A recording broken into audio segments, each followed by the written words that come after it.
Africa has an enormous opportunity to use inland valley resources to feed its population. In Mbaye, Ivory Coast, AfricaRice conducted a workshop to aid collaborative projects focused on creating sustainable solutions for inland valley development and promoting food and nutrition security throughout Africa. Inland valleys are a widespread landscape in Africa, covering 190 million hectares. They are important food basket for the continent. They supply rice-based systems, but they are also important landscape for producing vegetable, fish, legume, livestock. Because of the high water availability in the inland valley, they offer opportunities for cropping 2 times per year, 3 times a year from 1 time per year.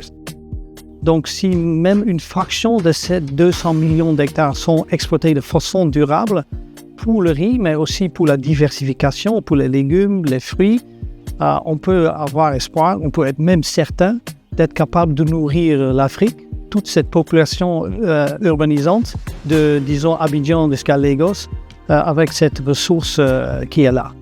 Even though the inlands have enormous potential, a major obstacle exists, prompting AfricaRice to create the Smart-Valleys approach.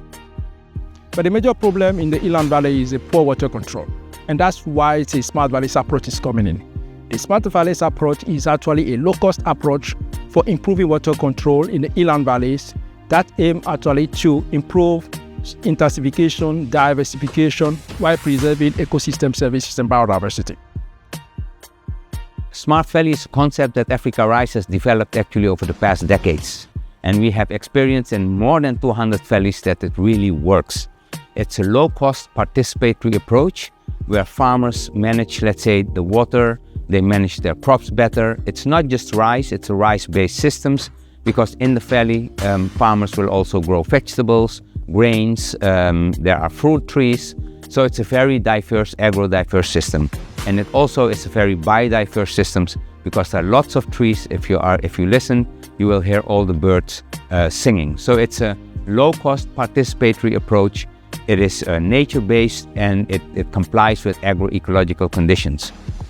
It is also good for social capital building because a valley cannot be managed just by one farmer. You need groups of farmers collectively in the valley to work together and to develop the valley into a smart valley. So it builds social capital. It's also important from an economic perspective because farmers as a group, they can buy collectively large volumes of inputs and they can sell large volumes of output, which is very important for the market. If you have an inland valley that is not developed, the farmer will have an average of 2 tons per hectare, as yields. But with the Smart-Valleys approach, the yield will quickly increase from 2 to 4.3 tons per hectare. So you have a gap again in yield by 2.3 tons per hectare. You also have an increase in the farmer's income by $700 per hectare. AfricaRice has shown expertise in the development of smart valleys. Therefore, a core challenge of this workshop involved scaling up these climate-smart techniques. The workshop is looking at development of valleys, smart valleys, which is very important with respect to biodiversity, with respect to different crops, to the integration of crops and animal productions. The workshop is going to address many issues. First, to know exactly what is in the valley, what are the criteria, what are the properties, the cropping systems, and many other things. Like this, they can do a diagnosis of different opportunities and different constraints. And from this, they will also make a prioritization and develop a plan of actions.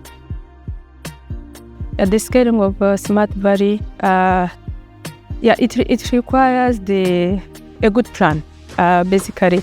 And the plan starts with the communication, not only about informing the community, the sensitization, but also the buy-in of the different groups at the different levels.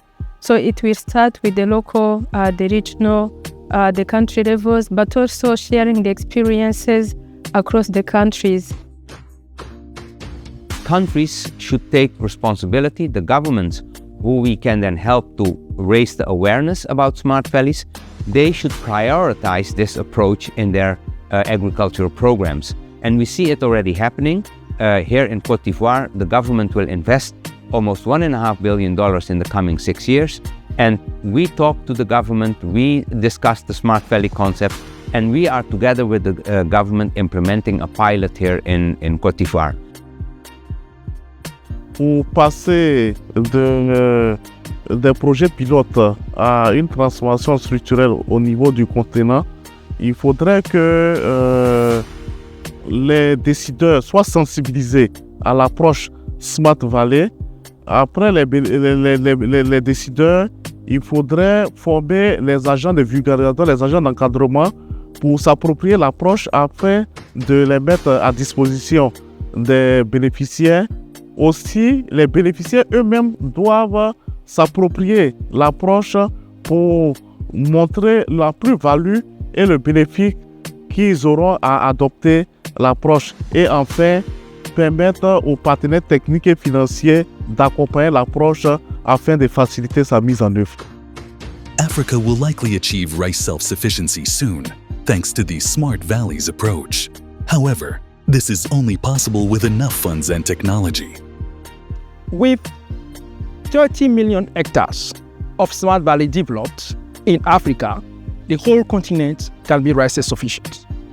It means that we are moving from the 200 pilot Smart Valleys that we have to about 40,000 Smart Valleys. And this one is achievable. It's really achievable to be able to have the 30 million ton of rice that we need to be rice self-sufficient by 2030.